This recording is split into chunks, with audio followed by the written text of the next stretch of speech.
पार्श्वगायिका ठरल्या आहेत। ज्येष्ठ समाजवादी विचारवंत, गांधीवादी कार्यकर्ते, लेखक डॉक्टर कुमार सप्तर्षी यांचं आज पुण्यात निधन झालं। ते 85 वर्षांचे होते। त्यांच्या निधनानं राज्याच्या सामाजिक, राजकीय आणि वैचारिक क्षेत्रावर शोककळा पसरली असून समाजवादी आणि गांधीवादी चळवळीतला एक महत्त्वाचा आवाज हरपला आहे। समाज परिवर्तनाची चळवळ उभारणाऱ्या डॉक्टर सप्तर्षी यांनी आपल्या आयुष्यभर समाजवादी विचारसरणीचा पुरस्कार केला।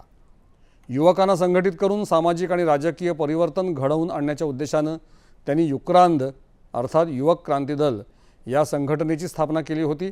युक्रांदच्या माध्यमातून त्यांनी हजारो तरुणांना सामाजिक भान, लोकशाही मूल्य आणि परिवर्तनवादी विचारांची प्रेरणा दिली। डॉक्टर सप्तर्षी हे केवळ सामाजिक कार्यकर्ते नव्हते, तर ते एक प्रभावी लेखक, अभ्यासू विचारवंत आणि वक्ते म्हणूनही ओळखले जात।